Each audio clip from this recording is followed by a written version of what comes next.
We begin this morning with the director of the National Economic Council, Kevin Hassett. Good morning, and thank you for being here. It's great to be here. In person. Yes. There's a lot to get to with you, but I want to start on what just happened overnight. Russia has launched a very significant attack on Ukraine and in Kyiv. They actually even hit a Ukrainian government building. Does the U.S. condemn the assault? And what are you waiting for now in terms of triggering those sanctions on Russia? Well, as you know, I'm not one of the foreign policy advisors of the president, but at the National Economic Council, we are responsible for making sure that sanctions get enforced and that people that are helping Russia with their war against Ukraine, as, for example, India has been doing, by buying Russian oil, that we're ready to respond to them economically. And last night's news is very disappointing, and I'm sure that there's going to be a lot of talk today and tomorrow about the level of sanctions and the timing of sanctions. The timing of additional sanctions Perhaps, yes. on Russia. And it's up to the president in the end, but yes, it's a very disappointing set. Perhaps. God Emperor, President Trump. On the U.S. economy, there were 22,000 jobs added last month. The past 2 months of data were also revised down. You've said in interviews this week it suggests there's less momentum here than you thought. Has job creation stalled, and should the Federal Reserve be concerned about the jobs picture? Right. Well, first of all, the interesting thing about the jobs numbers, right, is that they're all fake, actually. So, gotcha. Easy, bitch. Had the biggest revisions in 50 years over the summer. Fake. And we came in with 22,000 in August. Yep. But if you look at what they said in 23 and 24, they have two ways of estimating the jobs. There's something called the payroll survey, where they ask the employers, how many people did you hire? Then they have something called the household survey, where they call up people. They say, do you have a job? Right. And over those 2 years, the payroll numbers said that we created 4.5 million jobs. And the household survey said about 2 million fewer, about 2.5 million jobs. And they should have the same answer. And so for August, for example, the payroll survey said 22,000, and the household survey said 288,000. And so I think that what's going on is that these old-fashioned ways of surveying, like I wonder if you've ever gotten a survey in the mail and filled it out and mailed it back in. Maybe you have, but I think that's the way they're trying to do it. And the reason we're getting these massive revisions and these numbers that don't make sense is really that we've got to modernize the way we do the labor data. But if you look at the non-labor data, second quarter GDP was revised up to 3.3%. The Atlanta Fed's GDP estimate for the third quarter right now is 3%. And so industrial production's at an all-time high. But you believe all that data? All those models are functioning? No, the point is when there's dissonance in data, then you have to sort of watch how it all works out. And the thing that I'm most suspicious of right now in terms of data quality is the job number, in part because there are other ways to do it. There's this company called Homebase that does it. Their August number is 150. But again, even think about this. If we ask households how many jobs do they have, it's plus 288,000 in August. If we ask the employers, it's 22,000. Then that becomes a puzzle for economists. Like, what is wrong with the data? And we kind of know what's wrong with the data. Is there like an actual answer for this? Like, the way they track it is, I feel like there's probably, like, if you read how they do both of these, there's like an actual answer. And I'm too lazy to look it up right now. Where the data is people aren't filling out the forms and sending in the surveys. Last month, the president fired the head of the Bureau of Labor Statistics, suggesting there was political bias, not just what you're talking about, which is a very technical issue on how data is collected and crunched. Did you fix the political bias? Or? Well, there are patterns in the data that look like political bias, but they could be accidental. And that's why we need to get a new set of eyes in there to make sure that things are more transparent, that we modernize the surveys, and we make them so that more people trust them. But think about this. At the Federal Reserve. You know what? I thought of a good analogy yesterday. Because I fall into this trap of cleaning everything on heavy duty. Anybody do this? When I put my clothes in their dryer, when I put things in a dishwasher, it's like, do you want to do normal or heavy? And I was like, well, wouldn't I do heavy? Because when I wanted to be more clean. And then I thought, what if I just washed it twice? And I feel like if you think about it, like if you ask somebody, do you want your clothes to be clean or do you want them to be more clean? Then people would say, well, probably more clean. It's like, well, then why don't you wash everything twice or 3 times or 5 times or 10 times? At some point, somebody would say, okay, once is probably good enough. The normal cycle is probably good enough. I don't think I need to wash it 5 or 10 times.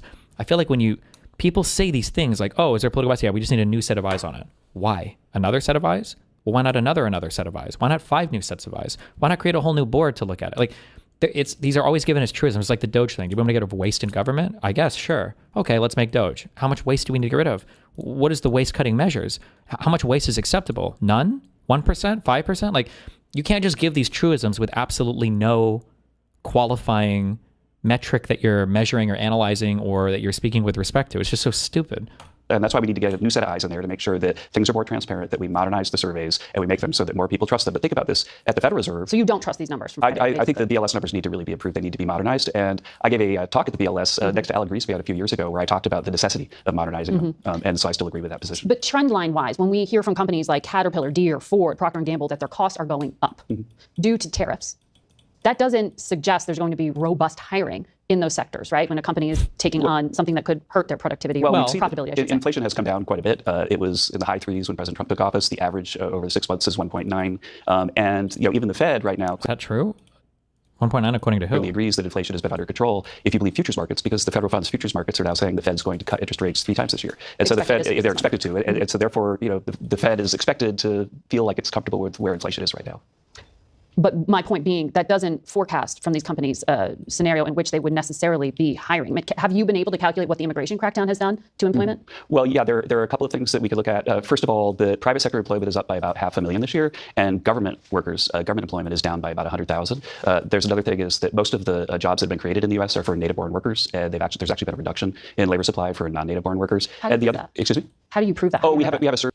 Wait. By about 100,000. He's not about to say we have a survey after just saying that we don't trust the surveys, is he? Sector employment is up by about 500,000 this year, and government workers, government employment is down by about 100,000. There's another thing is that most of the jobs that have been created in the U.S. are for native-born workers, and there's actually been a reduction in labor supply for non-native-born workers. How do you prove that? Excuse me? How do you prove that? Oh, we have a survey where they actually ask it. Now, maybe we don't trust the surveys, right? Yeah, I like how he got ahead of that one real quick because he's like, well, fuck, maybe I just said I don't trust the surveys about that employment, but I do trust like, bro, come on. This is such a joke. What? And there is actually a and thing. if you know the corporations are hiring undocumented or have a pattern of it, are you prosecuting those companies? There's technicalities that when someone's released into the country, then in the previous administration, then they would often get a number that would allow them to work legally until they went to court. And so there were for sure people that were undocumented who were being able to work. But the other thing that you can see in the data, because we get the unemployment insurance claims by county, that about 80% of the claims for unemployment over the last few months have come from blue states. And so there are places like Portland and Chicago where people are fleeing the cities, and you're seeing that in the numbers too. But you don't plan to prosecute?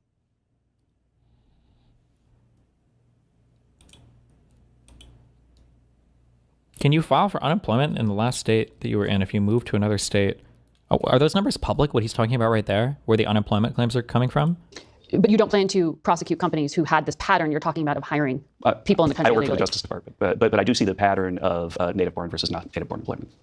Well, we are also seeing in that data, you say you don't trust necessarily that it's manufacturing, that's trade related, that is where the lack of hiring is happening. Those are the areas that the president had promised there would be new jobs. When do those new jobs in those sectors come? Right. Let's think about it again, though, that in terms of the way that the data are a little frustrating for everyone right now, that industrial production is at an all-time high, GDP is booming, productivity was up 3.8% in the last quarter, and it looks like manufacturing jobs are down. And so how is it that industrial production is at an all-time high while manufacturing employment is down?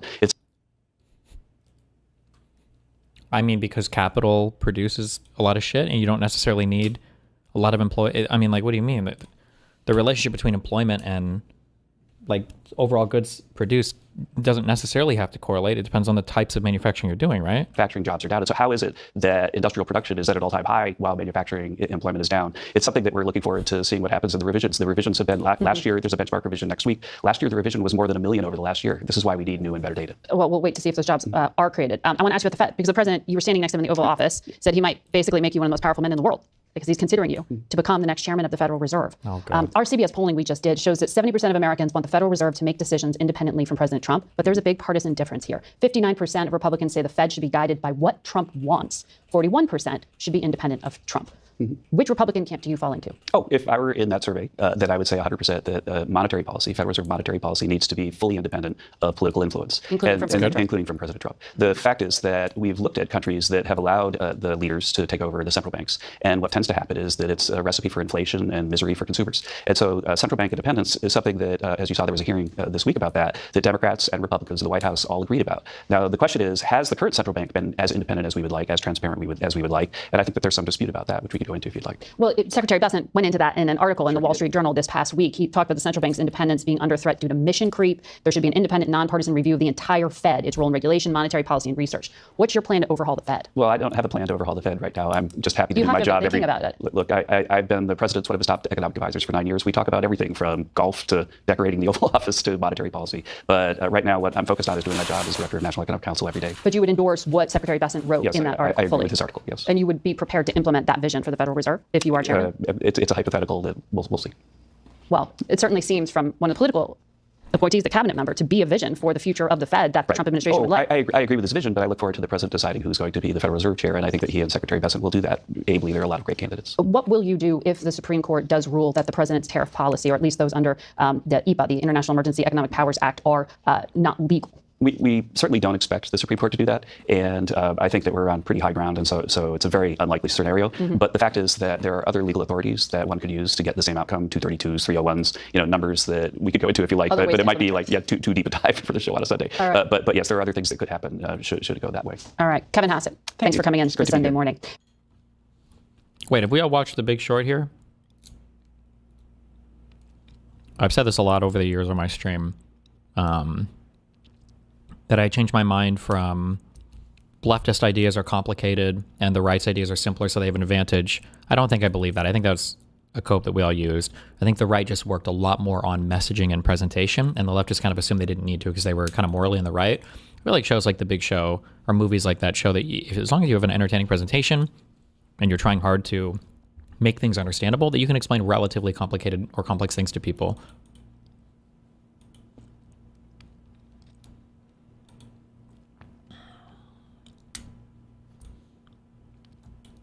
What?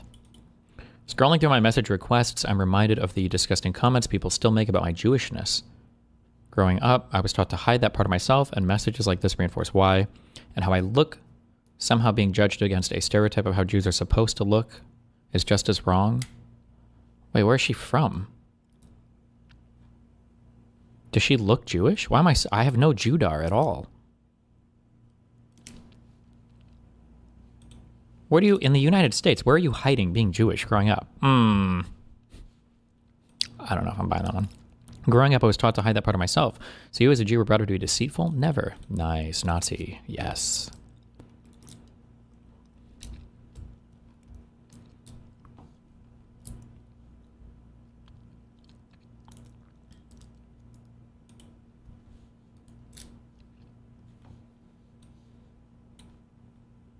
The Librarians.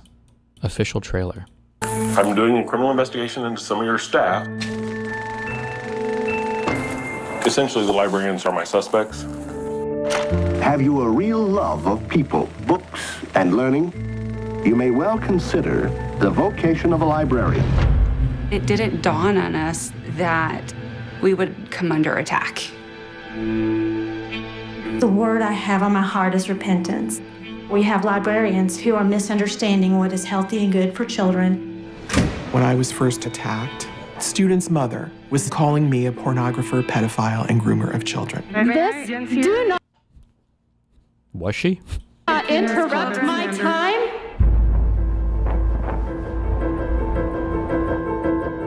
That was my office. These are 2 books that I was asked to be removed, and I would not remove them. We're gonna pull books off the shelves. Stamp, color purple. Yep, there's your nudity right there. Get rid of them. Get rid of them. This book was banned. I would like to know how the history of the KKK is pornographic. We have a movement within America that has decided that school boards are now where they want to push their agenda. This stuff is coming into your schools, and it's probably already there.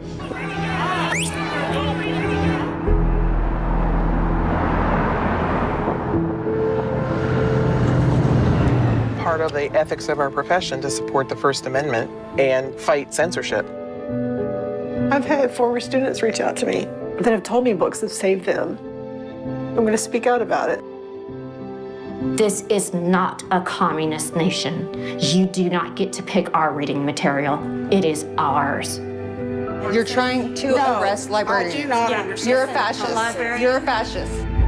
I cannot imagine my face on the wanted poster and my friends being taken away in handcuffs.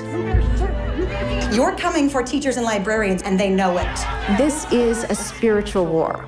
Our goal is to spread this to other communities. This is about taking away rights. I'm here today to implore you to listen to librarians. What is going on? This can't be America. No, this can't be America.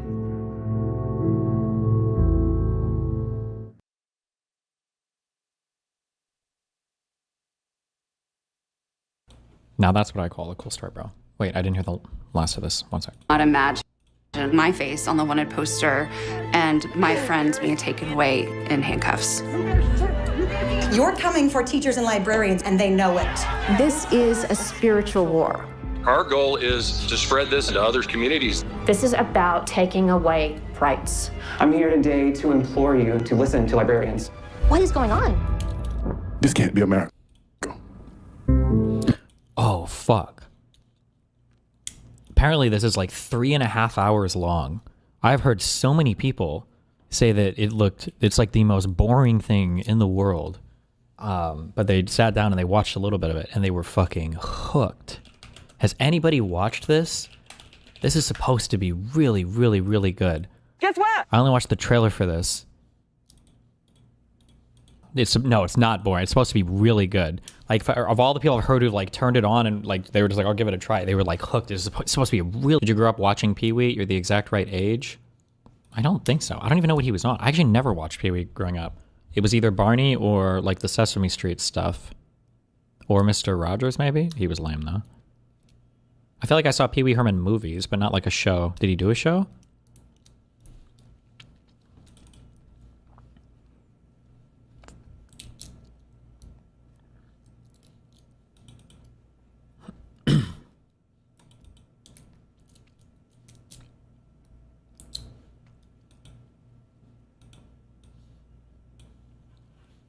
Virtually nothing, it's more than 87%.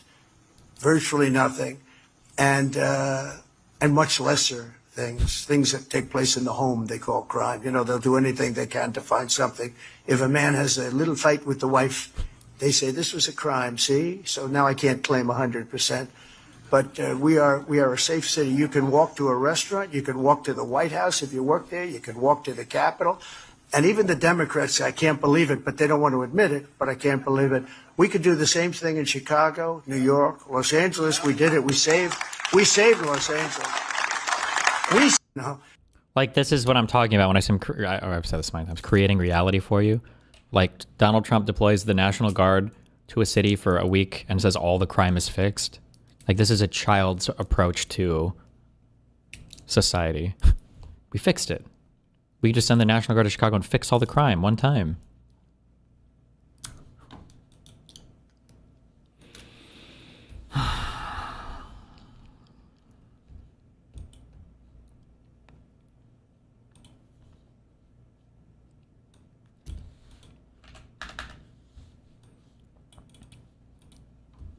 Your health insurance is about to go up by the biggest percentage in 15 years. Ha! Not if you don't have any health insurance.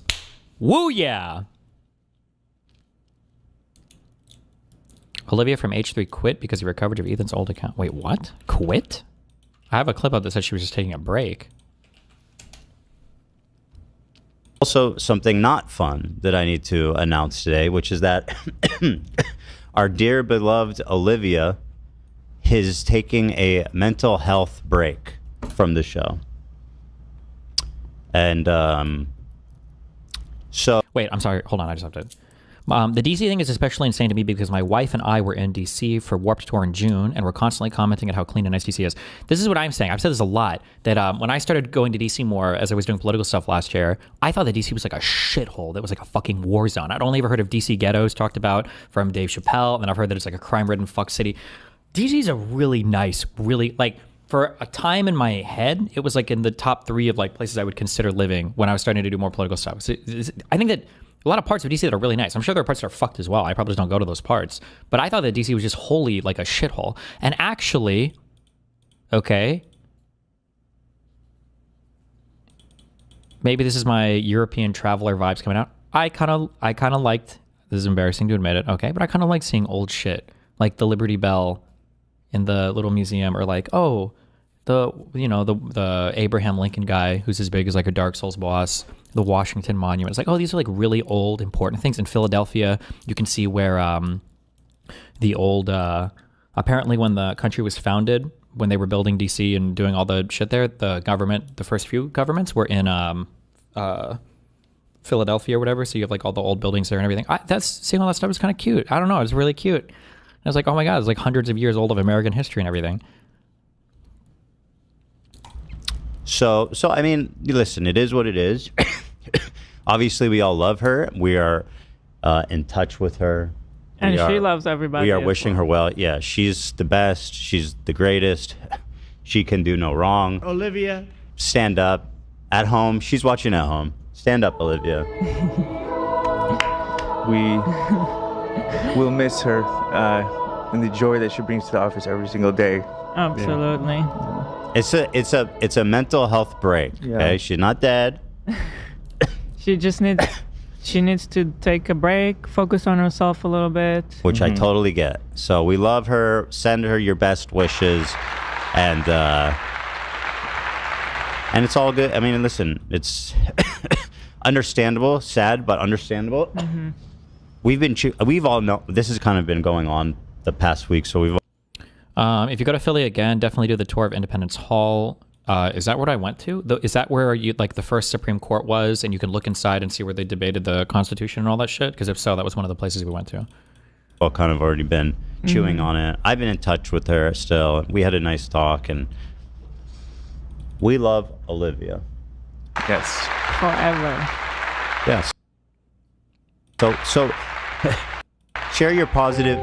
I mean, obviously they can handle all their stuff the way they want to. I'm not entirely sure why you would say someone's going on a mental health break. I feel like you would just say, oh, this person's out on vacation. It seems kind of weird to announce a mental health break. I feel like that's like because if people are harassing or whatever, I feel like you're signaling that it's effective.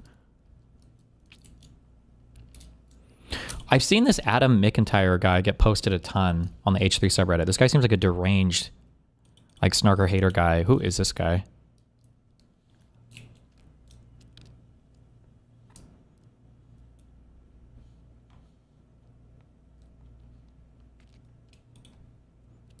He is, the less you know about him, the better. Okay.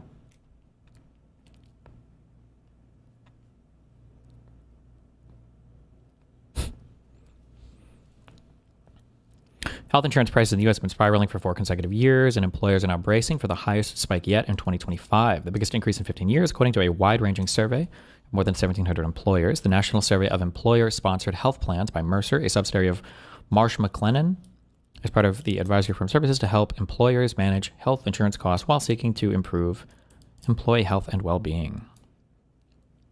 So 2 factors are combining to send costs higher.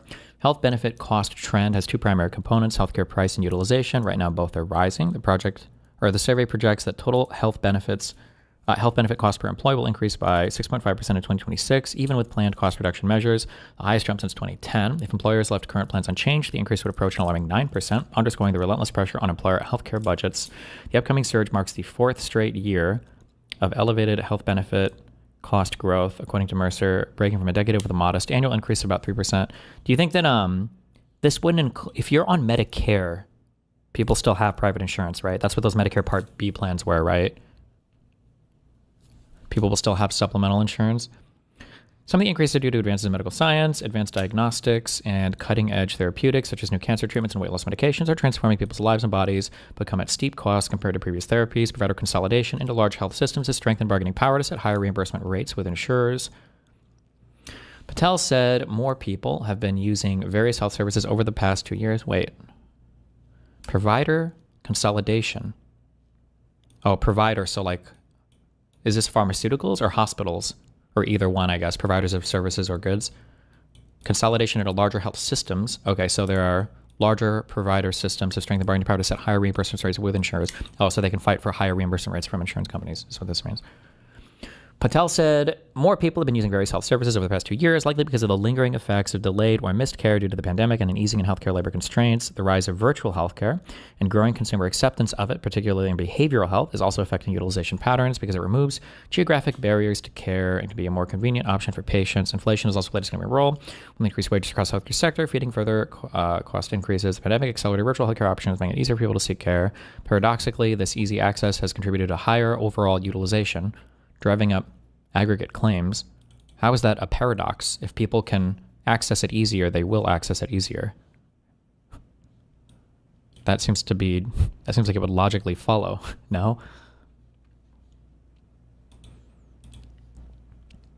Employer response is more cost shifting. Facing these mounting pressures, employers are taking aggressive action. The survey found 59% of companies plan to make cost cutting changes to health plans in 2026, up sharply from 48% in 2020.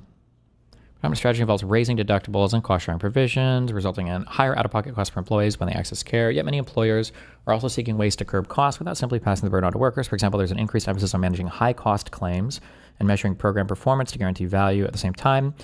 Enhancing mental health benefits remains a priority post-pandemic, with about 2/3 of large employers planning to make behavioral health care more accessible in the next few years. Mercer's U.S. health and benefits leader, Ed Lehman, notes employers recognize it's essential for employee well-being and overall business performance. For workers, the bottom line is the expense. Paycheck deductions for health coverage are expected to climb 6 to 7% on average. Damn. This stems from the fact that employee premium shares typically rise in proportion to overall plan costs. In addition, higher premiums, increased deductibles, and copays may further boost out-of-pocket expenses, forcing some employees to shoulder even greater financial strain. Right?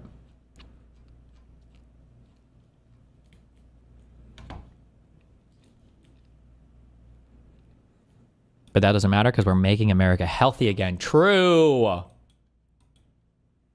Hold on. What is this? President Trump posts video suggesting vaccines are a problem. Wait, is there a link to the actual Truth Social? Oh, here.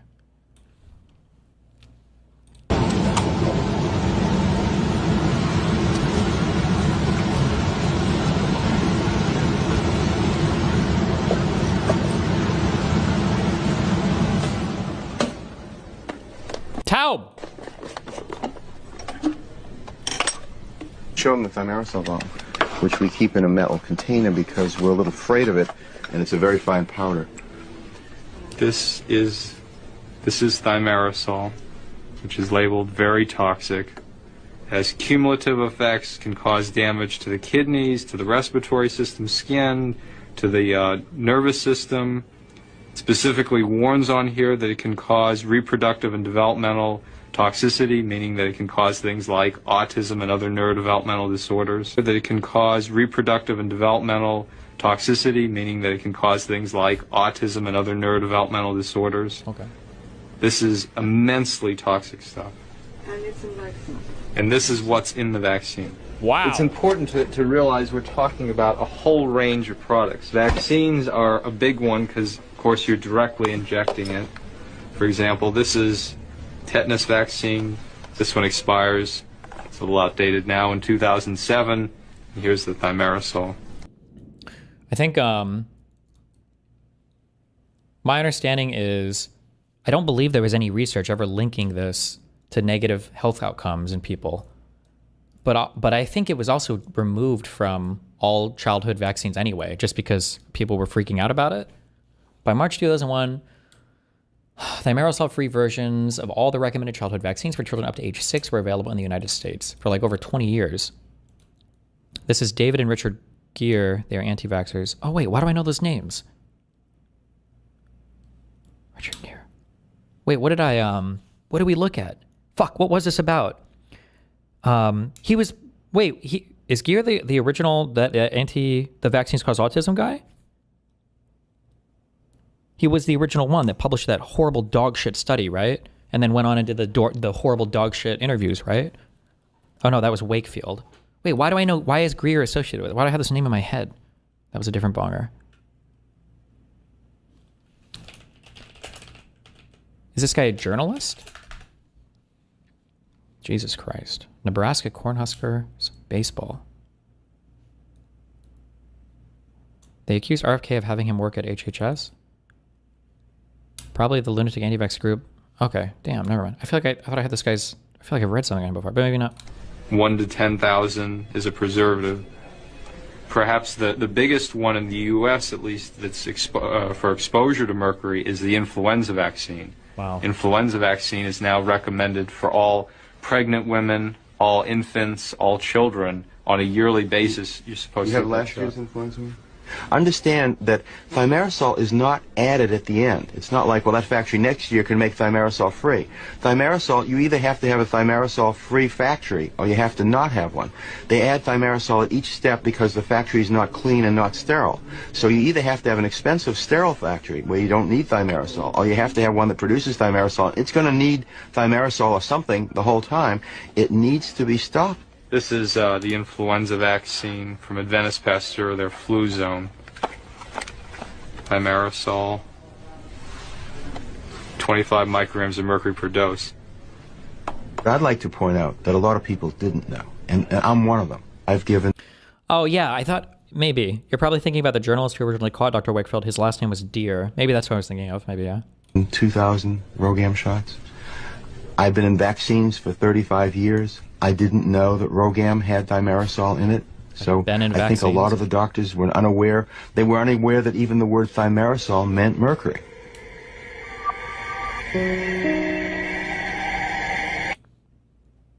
Wow. Apparently this guy is... The CDC is expected to hand over multiple sets of vaccine safety data to a discredited researcher with a history of spreading misinformation that vaccines cause autism. Base. David Gear is the guy. Is listed for the Department of Health and Human Services Directorate as a senior data analyst. Nice.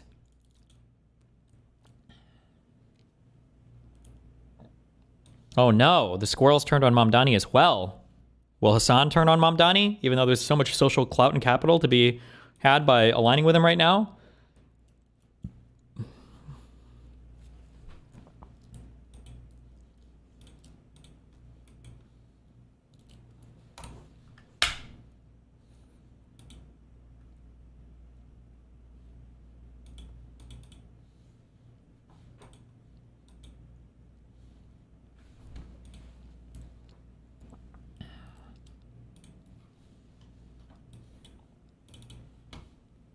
Vaccine. Florida announced a plan to ban all state vaccine mandates. This followed declining vaccination rates across America and a return of measles, a disease that had been 25 years ago declared eliminated. But the continued use of vaccines did get a healthy boost from none other than President Trump, who seems to accept the overwhelming consensus of the medical community, which is that vaccines are safe and effective. Here is how President Trump responded to Florida's decision on Friday. You have some vaccines that are so amazing. The polio vaccine, I happen to think, is amazing. A lot of people think that COVID is amazing. I think you have to be very careful when you say that some people don't have to be vaccinated. Look, you have vaccines that work. They just pure and simple work. They're not controversial at all. And I think those vaccines should be used. Otherwise, some people are going to catch it and they endanger other people. And when you don't have controversy at all, I think people should take it. Joining us now is the Surgeon General of the state of Florida, Dr. Joseph Ladapo. Dr. Ladapo, thank you so much for joining us. You just heard President Trump say that if a state were to remove vaccine mandates, quote, that other people will catch it and they endanger other people, unquote. So obviously, you think that President Trump is... We need to have a brave group of people that are willing to come out and just shit their pants in public and be among the public and say that it's their God-given right to do so and that you can't regulate what comes out of another person's body where, and they can't make a law against it or do anything about it. Somebody needs to do this. Wrong? You know, I'm not sure that I agree with you. Actually, I'm sure I don't agree with you in terms of what President Trump said. You know, there's some confusion about that I agree with you. Actually, I'm sure I don't agree with you in terms of what President Trump said. You know, there's some confusion about what we said. We're not taking vaccines away from anyone. What we said was that if you want them, God bless you, you can have as many as you want. What a retarded way to talk about something too. Should I get the COVID vax? I was too lazy to get it when it first came out, but now I'm worried I will never be able to get it. I mean, if you've had COVID before, it depends on, I guess, what it's like. I don't know how bad COVID is now if you get it. If it's better or worse, if it's worse than the flu or not. I mean, if you think you're traveling a bunch and you have a chance of getting sick, I mean, you might as well know. It's the same thing as getting a flu shot now. And if you don't want them, parents should have the ability and the power to decide what goes into their children's bodies. It's that simple. So as you know, the medical community really disagrees with your position in general. Your predecessor, former Florida Surgeon General Scott Ripke's, criticized your plan. He warned that, quote, children in Florida will now be more at risk of vaccine-preventable illnesses than at any time in recent history. And he says it's not just Florida children that you are putting at risk, but you're also putting at risk the entire broader U.S. population. What's your response to him? Yeah, so, you know, Dr. Ripke... Oh, can you please do the thing where, well, if vaccines work, then why is it that you're at risk if you're vaccinated? Are you saying they don't work? This was my predecessor here at the Department of Health, and you know, it's a great. There's a lot there, and I think first of all, it's important to remember that there are countries out there that don't have vaccine mandates for school. Sweden is an example of a country like that. The United Kingdom, I believe, is another example. I think. Is that true? I just want to look this up. Sweden, vaccine mandates school. In Sweden, all vaccinations are voluntary.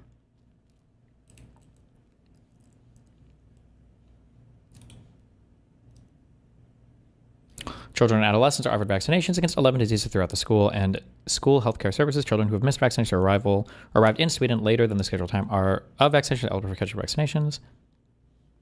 I wonder what the uptake is for vaccines, though.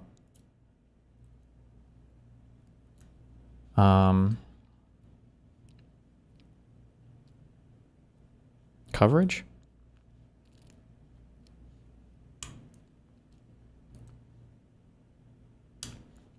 In Sweden, all vaccinations are voluntary. Nevertheless, the sign-up rates for the child or to the child vaccination program have been high for many years. Before the National Vaccination Register was established, vaccination coverage was assessed via an annual collection of vaccination statistics from all child health centers and from school health services across the country. Over 98% of children born in 2012 have been given at least 3 vaccine doses against diphtheria, tetanus, whooping cough, polio, and Haemophilus influenza type B, and over 97% of children were vaccinated with 3 doses of the pneumococcus vaccine. The percentage of children who had been vaccinated against measles, mumps, and rubella, MMR, amounted to 97.5%. Okay, so it's not mandatory here, but basically everybody does it. The thing that I don't like in the United States that's very annoying is when people, I think I said this before, like Penn and Teller, like the old libertarians like 20 years ago would say something like, I don't think you should mandate vaccines because it's against our freedom. And then if you were to ask them, oh, well, are you vaccinated or are your children vaccinated? They would say, of course we're vaccinated. I'm not fucking retarded. But nowadays, people will say like, well, I don't think vaccines should be mandatory. You should have the right to choose them if you want. And it's like, oh, okay, well, what about you? Are you vaccinated? It's like, you know, I don't know how I feel about, you know, we didn't get all of them, or it's like, okay, you're just an anti-vaxxer, but this is like your new kind of like cope excuse.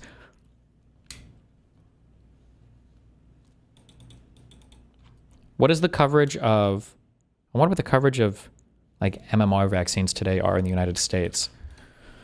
Percentage of children, USA, MMR vaccines. The percentage of US kindergartners with at least 1 MMR vaccine was 92.5%. And that's with it being mandatory? Because this is still mandatory, right? How is our coverage worse than Sweden when it's optional? Jesus Christ. Penn and Teller were on the right side of vaccines? Yeah, I think we've watched that opening before. Okay. Denmark also. And guys, the sky is not falling over there. So the whole idea, I mean, do you not believe that parents are incapable of making decisions with the information that they receive from their pediatricians? Because either you don't believe that parents can make good decisions for their children, or, you know, or the position just doesn't make sense. Oh, do you feel the same way about trans healthcare for children then?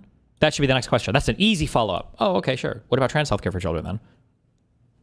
Position just doesn't make sense. I'm looking at this report from your department from April showing that more people in Florida are seeking religious exemptions for vaccines. And at the same time, Florida is seeing rising cases of hepatitis A and whooping cough and chickenpox. This is in your own report, your own department's report. Before you made this decision to try to lift vaccine mandates for Florida, which include... Make him address that. How do you feel about that? Obviously public schools.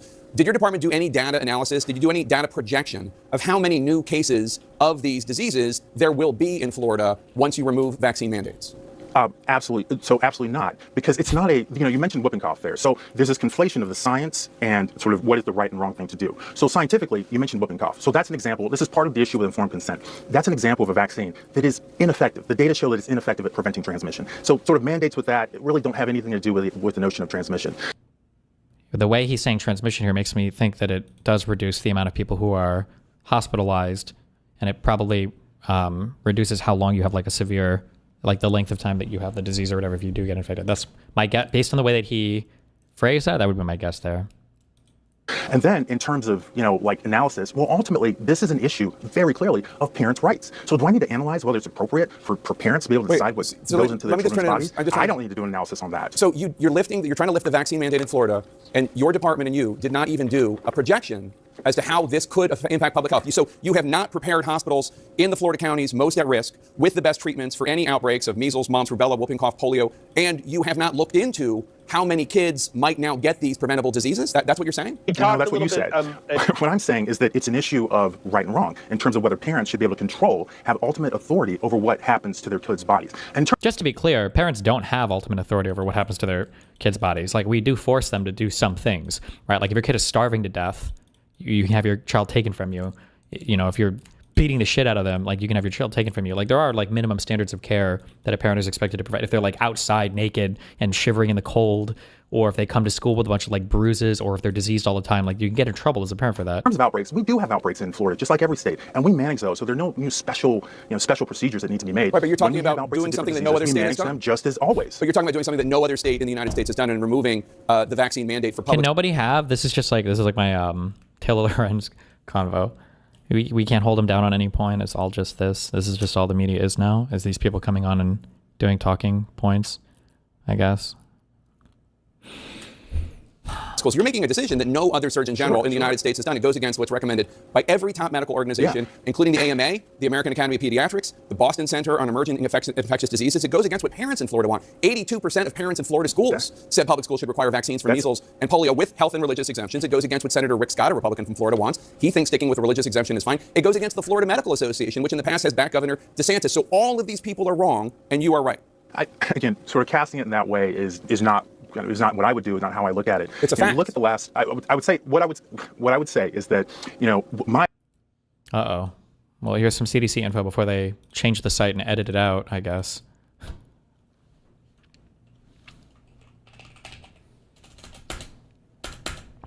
DTaP and Tdap are your big whooping cough vaccines. How well do they work? In studies showing how well the whooping cough component works for children who get all 5 shots, DTaP protects against illness in nearly all children, 98 out of 100, within a year of the last shot, about 7 in 10 children, 5 years after getting the last DTaP shot. The other 3 in 10 children are partially protected. That means they're less likely to have a serious disease if they do get whooping cough. In studies showing how well the whooping cough component works, DTaP protects against illness in... Oh, that's for DTaP. This is for Tdap. Nice.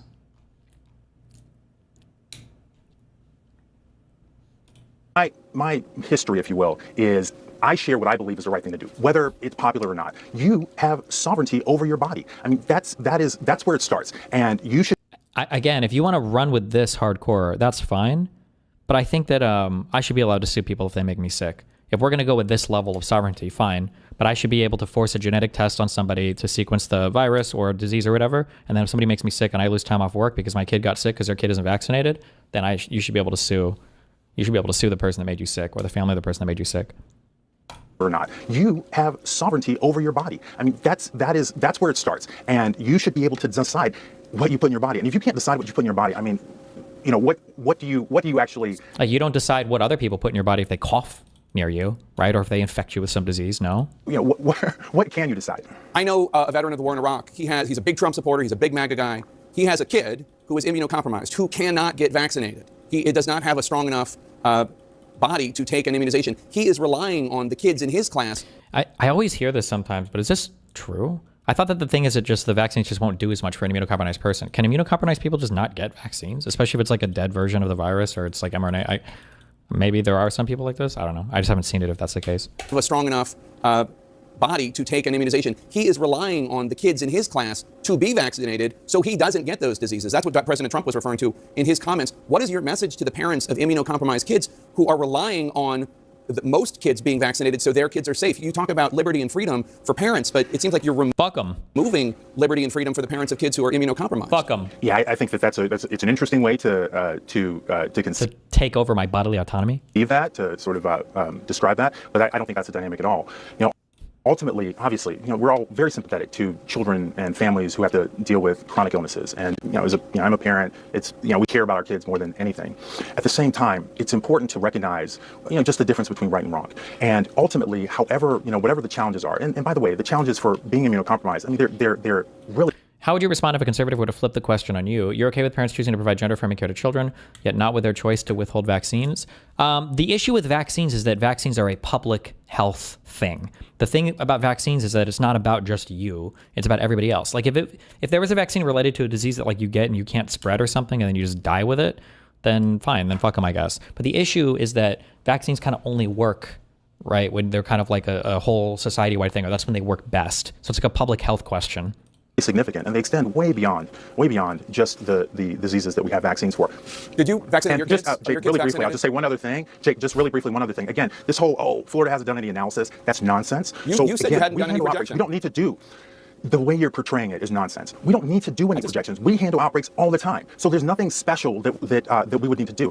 All right, Surgeon General Dr. Joseph Ladapo, thank you so much for your time, sir. Appreciate it. Thanks. Wow. Let's bring in Dr. Paul Offit. He's a virologist and a pediatrician who was a member of the CDC Vaccine Advisory Committee and has fiercely disagreed with HHS Secretary RFK Jr.'s criticisms of vaccines. Dr. Offit, what's your reaction to what you just heard from the Florida Surgeon General, Dr. Joseph Ladapo? He's confusing two things. First of all, Florida has a religious exemption to vaccination. If you don't want to be vaccinated in Florida, all you have to do is fill out a one-page form. When he's talking about eliminating mandates, he's talking about eliminating eliminating one of the two most important weapons he has during an outbreak, which is mandates and quarantine. If there was an outbreak in a school, as there was last year in a Catholic school in Florida, if you're not going to mandate vaccines, if you're going to say you can come into the school even if you're not vaccinated, he is going to have a very hard time controlling those outbreaks. I mean, school entrance requirements have been on the books for decades, but in the 1970s they weren't enforced, and so you had these massive outbreaks in Los Angeles, Detroit, Alaska, and it wasn't until you had school entry requirements, mandates, before you got on top of that. And as you know, as a Philadelphian, in 1990 to 1991, we had a massive outbreak in Philadelphia, 1,400 cases, 9 deaths. It wasn't until we mandated vaccines for school entry which allowed us to stop those epidemics. So many of the decisions when it comes to vaccines, when it comes to mandates, have to do with data, cost-benefit analysis. If there's a medicine that hurts 1 out of every 2 million people but helps everyone else, just that kind of comparison. Were you surprised when he admitted that he had not done any sort of data projection as to what the results of this vaccine mandate could be? Yeah, no. Here's what upsets me the most. You have this tension between, on the one hand, public health and medical freedom. He is representing the medical freedom movement, which is to say, I'm going to do what's best for my child. I don't care about how that affects somebody else. Whereas in public health, you do care about the person next to you. And I think President Trump alluded to that. He has just seriously crippled his ability to get on top of epidemics should they occur. So what's going to be the outcome here? Anti-vax policies are probably one of the few things we're going to see the consequences of pretty quickly, no? The problem, the issue that I had that like re-blackpilled me on this is that I thought that conservatives would do things that would lead to negative outcomes, and then when they saw the negative outcomes, they'd finally realize, oh shit, maybe this is not the way to go. But then I realized that it was kind of brought up in an earlier thing we watched. What's going to happen is that they will do these things, there will be bad outcomes, but they're still going to find a way to blame it on liberals.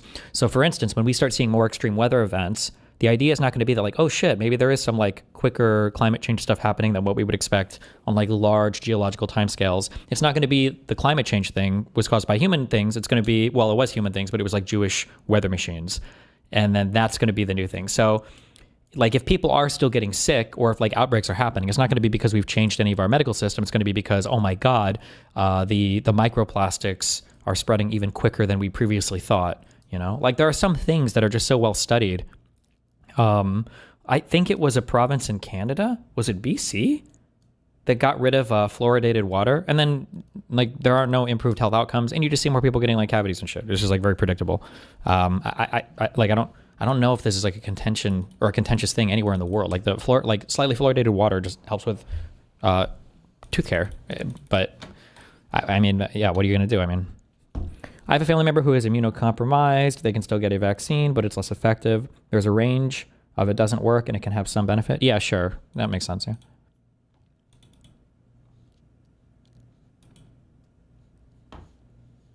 Occur, and given that attitude, I have no doubt they will occur. All right, Dr. Paul Offit, it's always good to have you on. Thank you so much, sir. I think we've already watched this. And I've seen you sort of figure this out, but you know, libertarianism has its own connotations and meaning, and oh, it was Calgary, Alberta. It almost sounded like in this post-Trump moment or mid-Trump moment, I don't know, whatever it is, you have started to shift how you view being a libertarian and what that means to you and to our country. Because, you know, in many ways, the Trump people sort of co-opted that somewhat, right? Yeah. The cliche when anybody fades away from a movement is, I didn't change, you know, the organization left me. That's said by everybody who leaves anything. And, somebody said it was Alberta and now it's back in the water. Oh.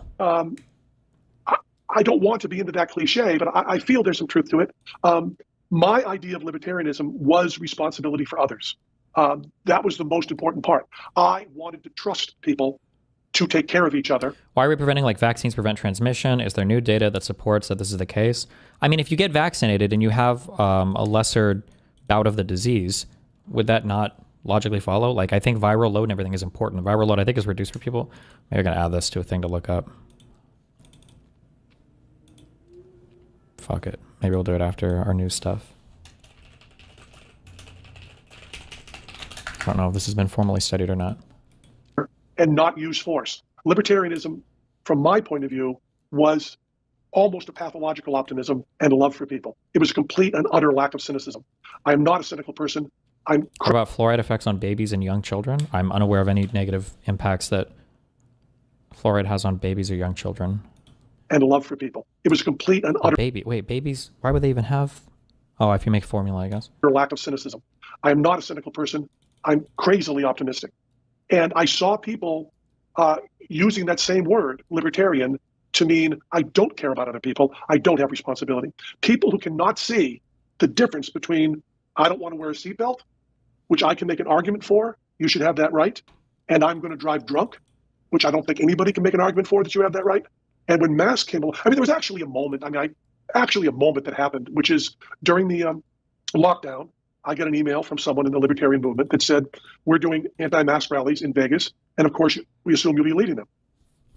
And I got to tell you, my reaction was so strong, and it was not of anger. It was crying. It's just crying. The fact that that was the way I was seen, the fact that I was seen as someone. And remember, these rallies were not people should wear masks voluntarily, which, by the way, you can make that argument to me, and I'll listen to it, that maybe it shouldn't be forced, but everybody should do it. I mean, wouldn't that be beautiful? That's my libertarian point of view. But when you're saying don't wear masks, not we don't want to be forced to wear a mask, but simply don't wear masks. And then I had, because I guess I need to fess up to this so anything I say makes sense. Babies aren't drinking water, also not newborns anyway, right? I mean, they could be if you're making formula, I guess. Wear a mask. And then I had, because I guess I need to fess up to this so anything I say makes sense. I'm always wrong. So that's important to know when I'm speaking. Because I said, boy, as soon as the COVID vaccine comes out, the whole anti-vax movement goes away. I mean, Jenny McCarthy just shuts up. Everybody's going to want this, and we'll just get it, and the anti-vax movement will be history. I mean, I believe that. This is the level of stupid you're dealing with. I believe that. And then what happened, I mean, they developed that vaccine in 3 days. It is the biggest breakthrough in the history of science. It is man on the moon times 10. It's the greatest thing human beings have ever done. And Donald Trump helped it happen. And then people turned against it. I mean, for someone like me who lives his life as an optimist, the world is making it kind of goddamn hard right now.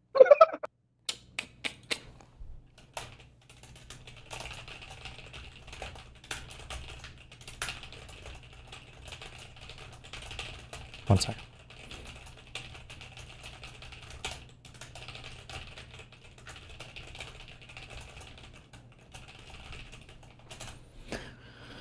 I had to type my essay up.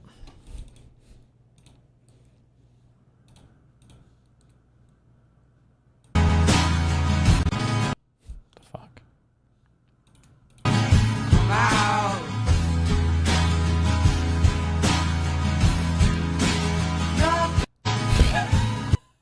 Jesus Christ. Okay.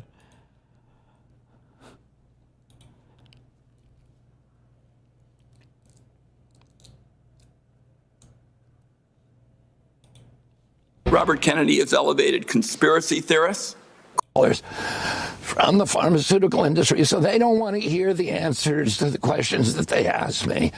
They want to make a little speech and then shut me down. How, that's... Russia strikes Ukraine government building in largest air attack yet.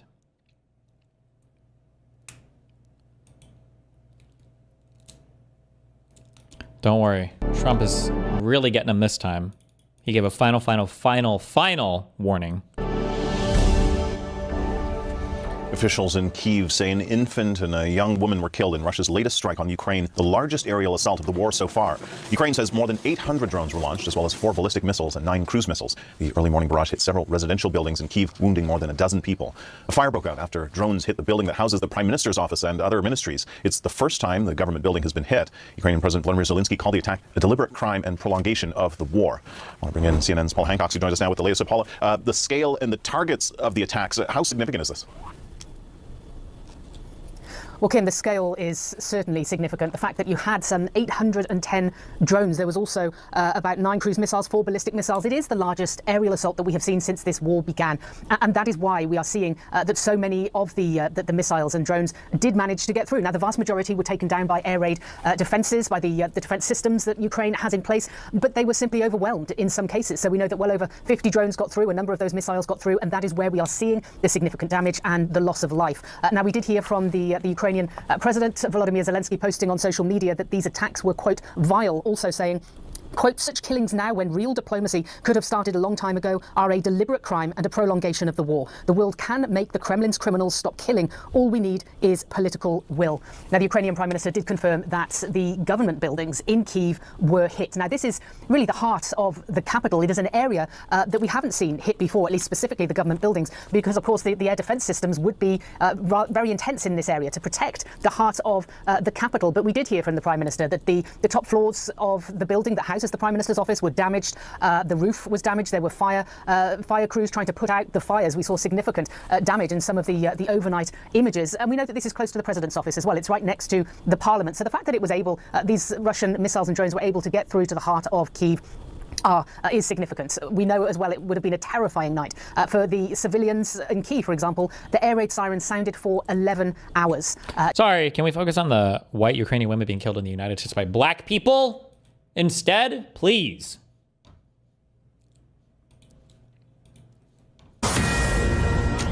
This is a Fox News alert. President Trump is speaking to reporters live right now. Let's listen in. And, you know, when they're building batteries, if you don't have people in this country right now that know about batteries, maybe we should help them along and let some people come in and train our people. Can't you just use distilled water in the formula process?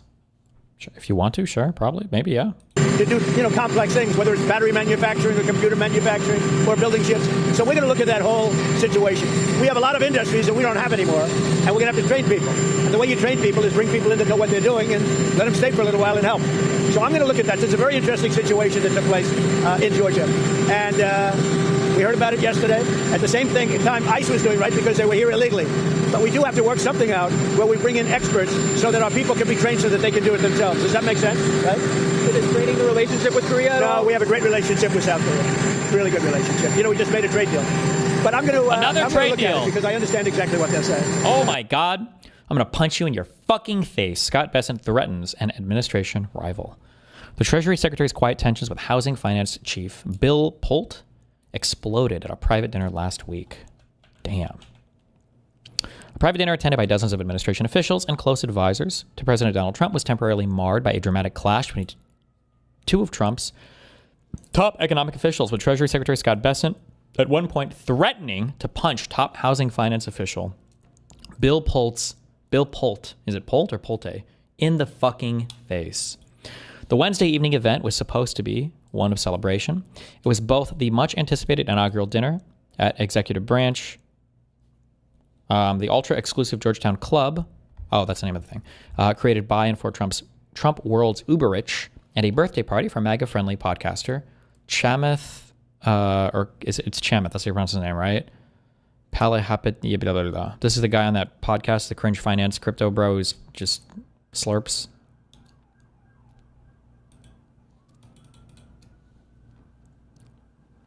Chamath.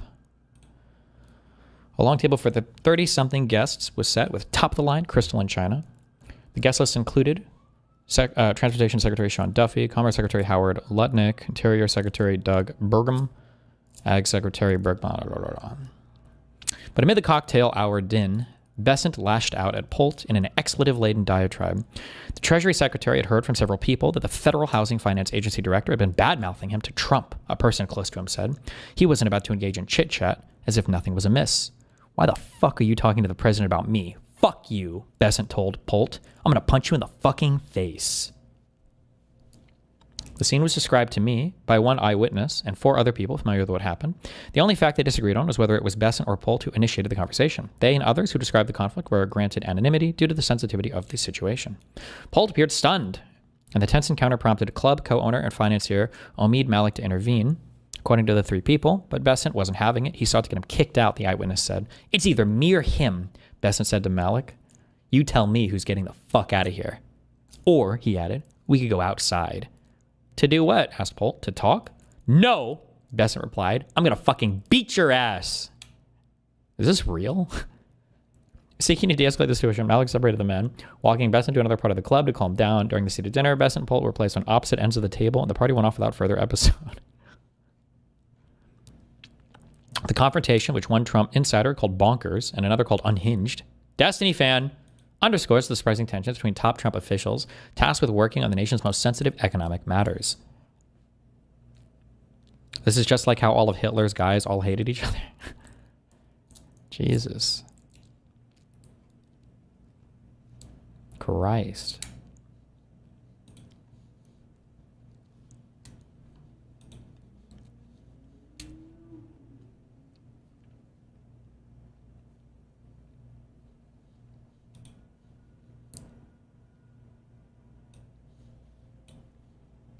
What is this? Oh, we watched this a long time ago. Why is this being posted again?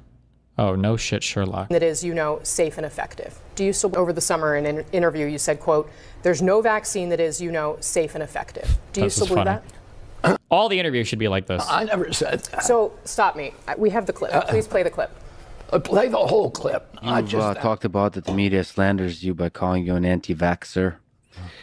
And you've said that you're not anti-vaccine, you're pro-safe vaccine. Difficult question. Can you name any vaccines that you think are good? I think some of the live virus vaccines are probably averting more problems than they're causing. There's no vaccine that is, you know, safe and effective. So you did say it. Do you still believe it? Well, here's what I would say. First of all, I'm not anti-vaccine. How is that statement not anti-vaccine? Well, I can say right now there's no medicine for cancer that's safe and effective. It doesn't mean I'm against all medicine. That's not what effective means, and that's not even really what safe means. But 40 years to get mercury out of fish. Nobody calls me anti-fish. What I want is vaccines that are proven safety. Why the fuck did I get linked this? Oh, they linked a comment. What really annoys me is that they just play stupid word games. Everyone knows if you sat them down and forced them to say it, that all medicines have side effects. True. We all understand this. Even everyday over-the-counter medication like paracetamol. Paracetamol. Is this Advil or whatever? Or Tylenol? Paracetamol. How do you pronounce this?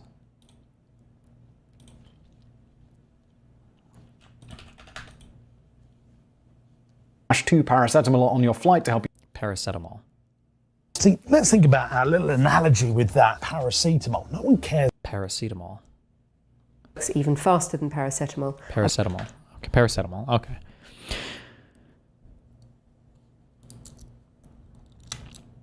When we say vaccines are safe and effective, we mean within reason, the benefits outweigh the costs enough for approval. Everyone knows this, even RFK, because he brought up cancer treatments having side effects and says he still supports them. But for some reason, vaccines have to be 100% safe and 100% effective or they are bad, which is a huge dual standard that has just been willed into existence for only vaccines. He's surfing that line here, clearly trying to say, well, I just mean that 100%, while presumably winking to the anti-vax audience that he is in fact actually anti-vax because he knows all they'll hear is not safe. It's just a mess. True.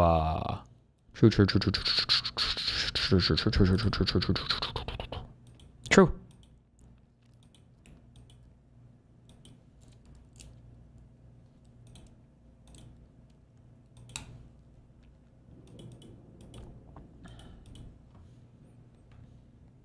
Oh, God.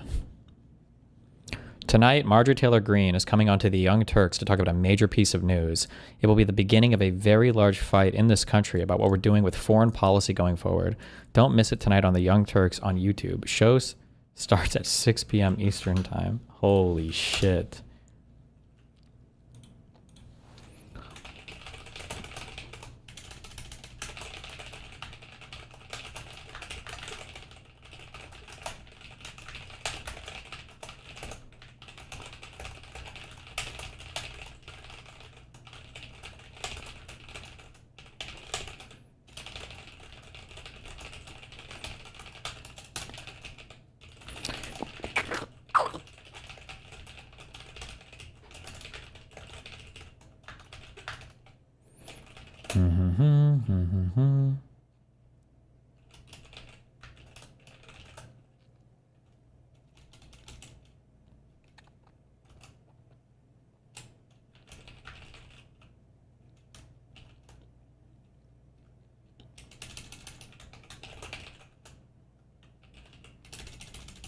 Wait.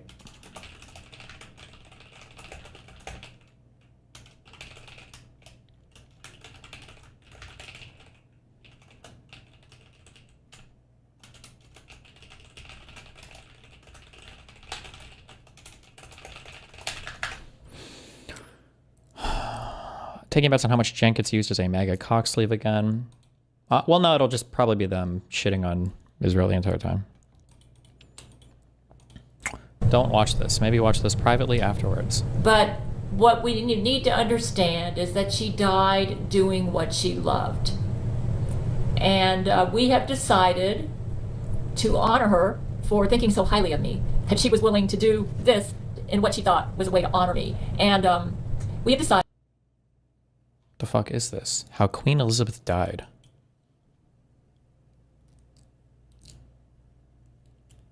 Why is it unreasonable that cops can demand ID without reasonable suspicion? Shouldn't all citizens have IDs? EU question. Well, in the United States, we have the right to travel without police officers coming up to us and just asking us questions for no reason. They have to have a reason to ask for an ID.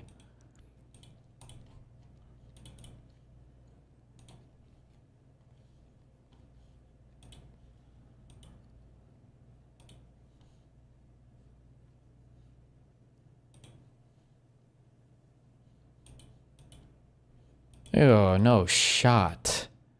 Air Force Base renamed after Ashley Babbitt? September 3rd. This was 5 days ago? Joint Base Babbitt Richardson? This is a satire website. Oh, okay. Good one. Yeah, I feel like we would have heard about this. Wait, did they actually end up giving her the...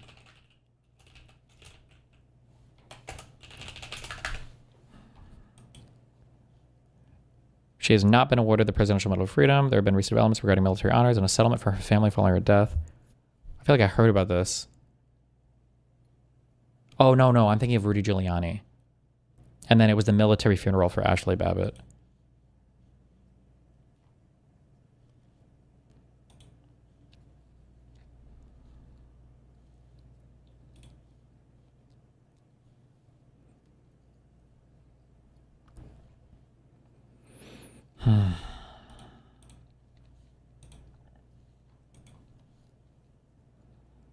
Son gives Destiny for credit for revitalizing Nick Fuentes' career. Based. True.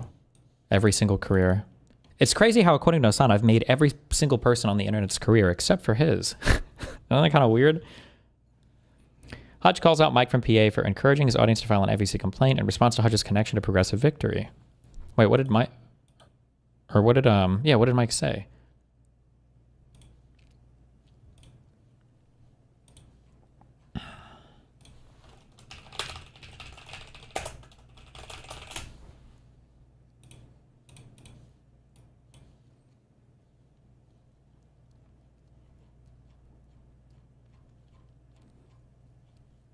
I'm not bearded. Now, I'm not saying that somebody should leak his home address. I'm not saying somebody should leak his phone number. I'm not saying that Hutch should have his credit card number published. But if you take $2,000 from a political PAC for the purpose of advertising, where are they advertising it, Hutch? Your stream, which you did not disclose, violating... That's not what that means. If they put on the payment line advertising, that doesn't mean that he ran like ads for them. That could mean a whole host of different work depending on how they filled out that form. Oh, I don't know if Mike doesn't know this or we're just intentionally being bad faith. All bad faith is intentional. Federal election communications guidelines. If anything, you violated the law, Hutch. In fact, how would Hutch violate the law if the disclosure was made on PV's election forms? We should be filing complaints to the Federal Election Commission because you never disclosed when you were doing your advertising content. Unless the PAC is filing false disclosures military in alerted. Now, I'm not... Good one.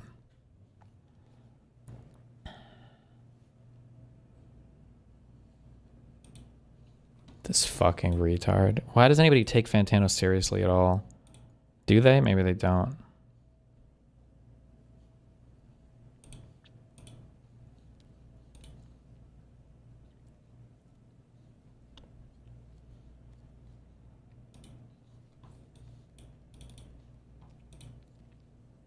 Always up for conversations on stream. If you have any more questions, I guess, LOL. They never accept this, and they will never accept it because they don't know anything about this. But you better believe they have a huge social position staked on it.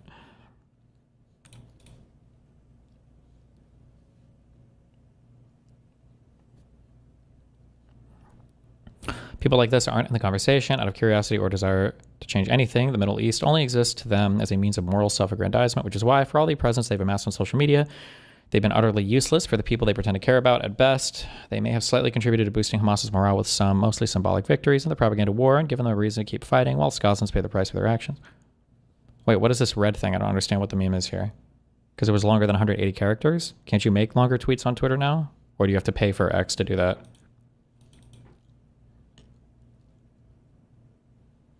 Oh, gotcha.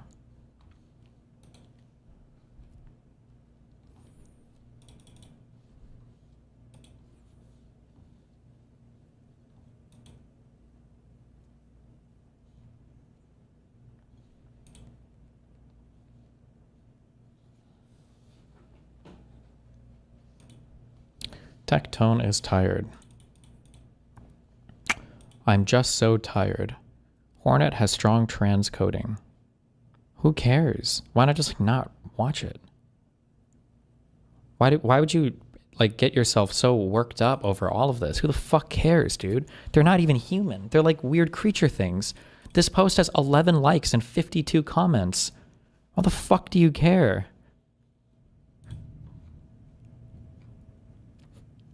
Just like...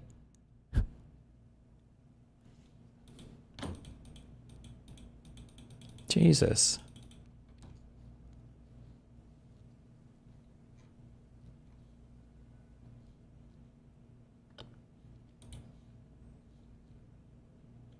Stop. I don't believe these are real. I can't believe these are real. Have I ever looked at these myself? Or... There's no way that Fantano does this, right? And he's only doing this to get more fans to fucking DM him. Your dick makes my brain feel like TV static. There's no way that he actually fucking puts stories of girls talking about fucking him on his Instagram, right? There's no shot this is real, right? Or these must be like 10 years old.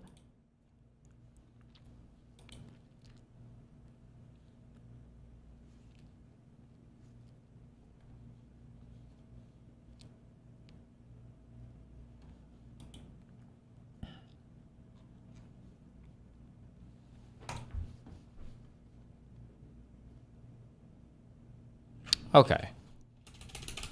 Do vaccines prevent transmission?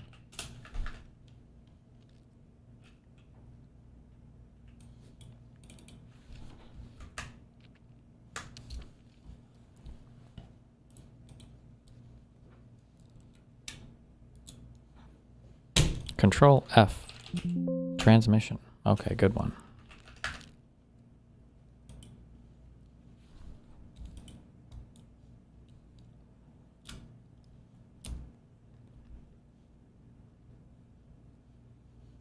Transmission and how.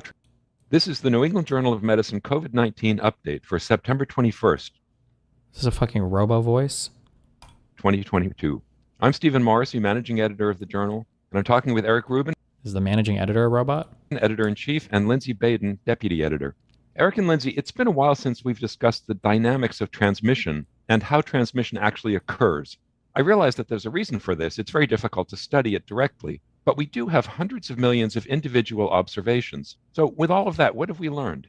Steve, let me start with two things. First, this is a respiratory virus, and it seems to spread like other respiratory viruses, other viruses that infect the upper airways.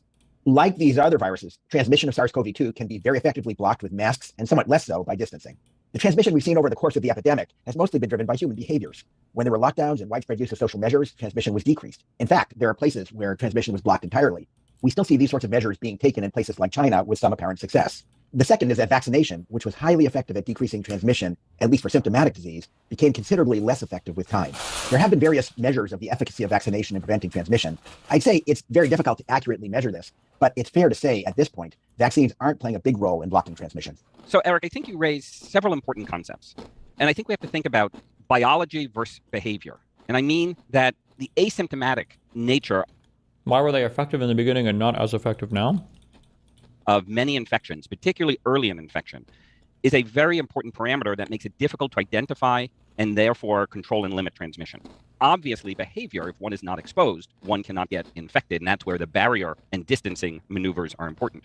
This speaks to then other important parameters which have to do with the pathogen and the immune response. And in particular with the pathogen, its ability to transmit freely and quietly really can accelerate its ability to spread broadly. And this then intersects with how we optimize our behaviors to minimize transmission.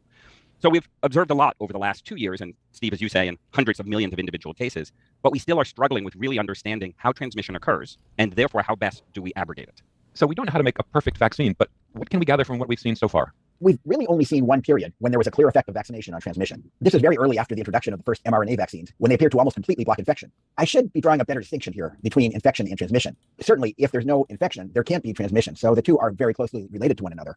Though one can imagine that a vaccine might not have as profound an effect on infection as it does on transmission. So let's go back to the vaccines. Why were they so good? The answer is we don't know. They certainly have as profound an effect on infection as it does on transmission. So let's go back to the vaccines. Why were they so good? The answer is we don't know. Certainly part of it was that there was a very good match between the circulating virus and the vaccines. But the vaccines also induced very high levels of immunity that declined over time. This was most easily measured by looking at serum antibodies that declined steadily over time. One hypothesis is that very high and well-matched titers are important. We might get a chance to see if this is true as we see the effects of the newer vaccines that are more closely related to the current circulating strains. So Eric, I think the matching of the vaccine to the circulating strain is a very important principle and concept. We deal with that every year. Oh, so they talk about the transmission is reduced just because the likelihood of getting the disease is reduced. So it's like the secondary effect kind of. Influenza. And early in the COVID pandemic, this was obviously an important factor as the virus had jumped species, was learning how to transmit more efficiently in humans. So the virus in itself is learning and adapting and changing. Why are vaccines injected and not in an oral tablet form that could be stored in more varying temperatures? Would people be more accepting of vaccines if they weren't injected? When you give something to somebody in an oral form, you have to pass it from the stomach and the intestines. You have to find a way to pass that into the bloodstream in a way where you're conserving the thing that you need to be in the bloodstream, if that makes sense. Like when you, yeah. Like if there was something that, I don't know enough science to give an example. If there was a thing that needs to be in your bloodstream and you were to just eat it instead, like there's a chance that depending on what you're trying to pass into the bloodstream, that thing that just gets digested in your blood, it just, or not in your blood, in your stomach, it just gets digested, it gets killed. It's like denatured or destroyed or acidified or whatever the fuck. Digested is the word I should just say. I think that's part of what we've observed over the last year with new variants. But getting back to early in the pandemic 2 years ago, what we saw with the early vaccine strain that was well matched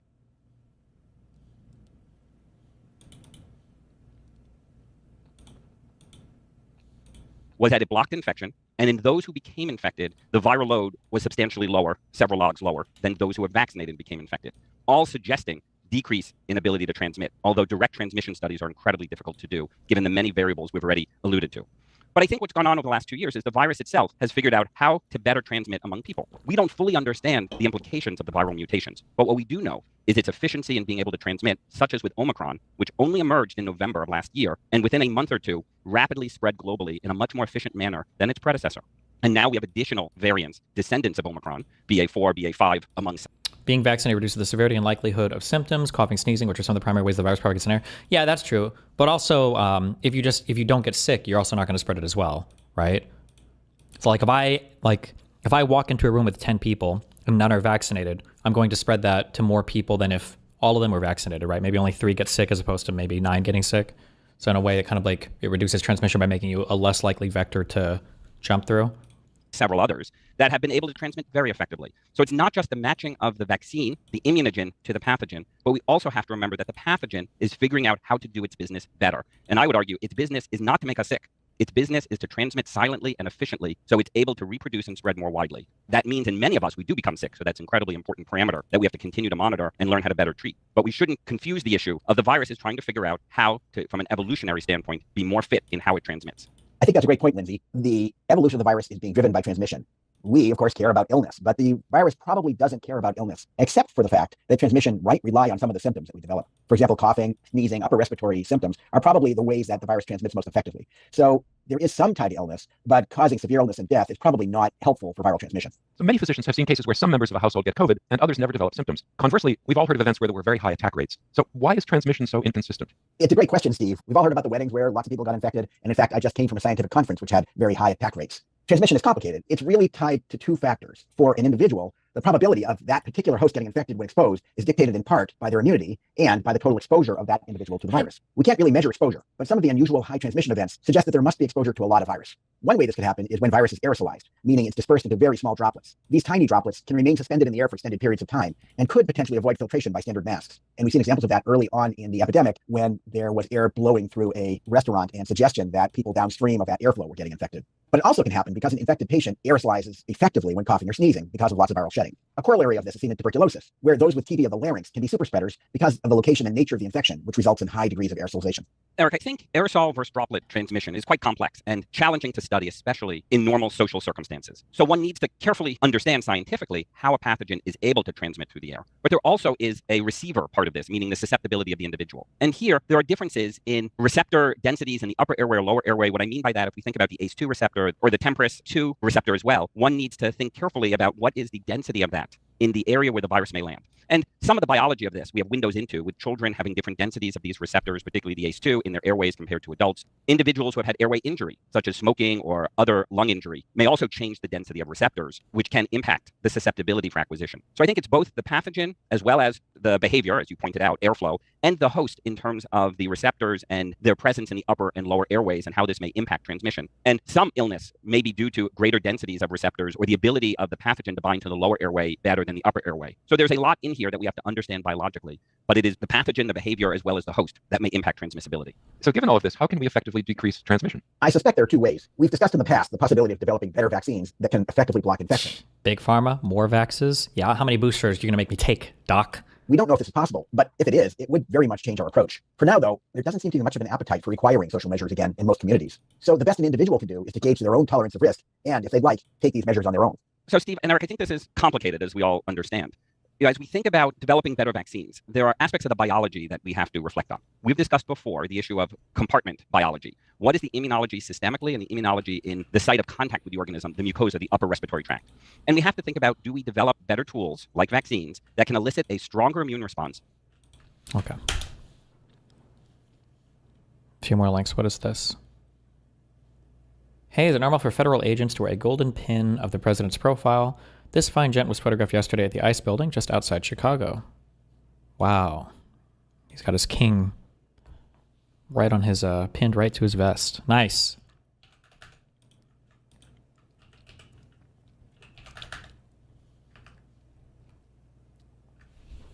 This same agent was seen arresting what original poster said was a street vendor earlier today across from Curie High School on Chicago's southwest side. That's okay. Back up, back up, back up, back up, back up, back up, back up. Thank you. Back up. Oh, there's Trump right there. Aw. Aw, how cute. Sophisticated discussion about Newton's legacy. Hold on, what made Isaac Newton so special, I though? thought niggas back, bro, they could have said anything and niggas was smart, bro. Come on. 3 + 2 = pi. Like, what do you mean? Like, anybody could, that's the thing about back in the day, you could have made anything up and that shit was legit. Like, nigga, we doing math You today. feel like a lot of niggas from back in the day They got overrated? looked up, Yeah, bro. it was like looked they up just for said real, the shit bro. first like, and like... now it's like, oh, y'all gotta follow us come on, because like, we was the yeah, first yeah, ones yeah, here. yeah. But really, if I was the first one here, I could have said some crazy shit and it'd be still here today. You know what I'm saying? What made Isaac Newton... True. He is best known... This is true. This is why every old smart person from like 500 years ago is like, oh, this guy was a polymath who made huge contributions to 27 different fields of science and like invented 3 others. Like, okay, congratulations. Like this guy discovered that 2 + 2 and 2 × 2 = 4. So he's like the grandfather of all. Like, okay, chief, fuck you. All right. These motherfuckers go to school for 2 years. Okay. Because then they've learned everything. All right. That's all there is to learn. So you have all this time to sit around and think and do nothing. All right. Fuck you. For his law of universal gravitation and his 3 laws of motion. But these seem like pretty basic ass, like, you know, law of motion. The True. Object stays at rest. True. This guy is a genius for figuring out shit that I have to learn in 4th grade. Give me a fucking break, okay? Fuck this guy. An object at rest stays at rest. Be look. Zeke, oh God, bro. On God, true. Really, nigga? Really? Bro, an object at rest stays at rest. But they just made it sound like, you know what I'm saying? Like, True. like, duh, nigga. Like, obviously. This the nigga we crying as a motherfucking Bro, genius? Bro, I ain't gonna lie, they should have put, they need an AI Photoshop me on that nigga, on me. True. Hold on. Hear True. him out though.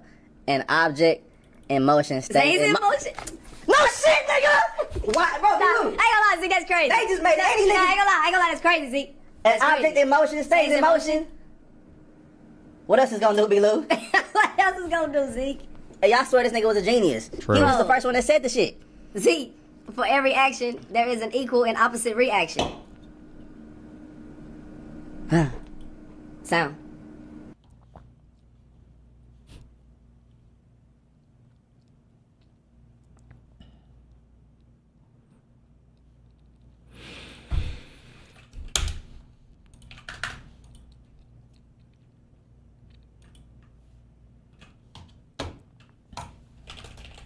Oh boy. Big bombshell announcement. Oops, I should.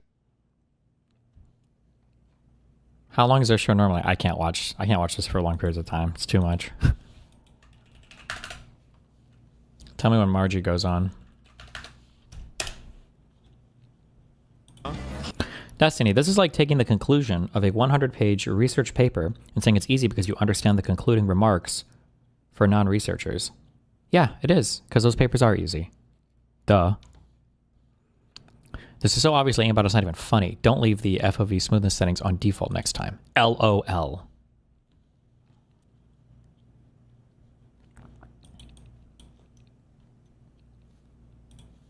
Uh-oh. Here we go. Oh my god, what the fuck? That was nuts! Holy. Holy. Wow, Holy. I flicked straight at that guy through the wall. Oops. Okay, good one.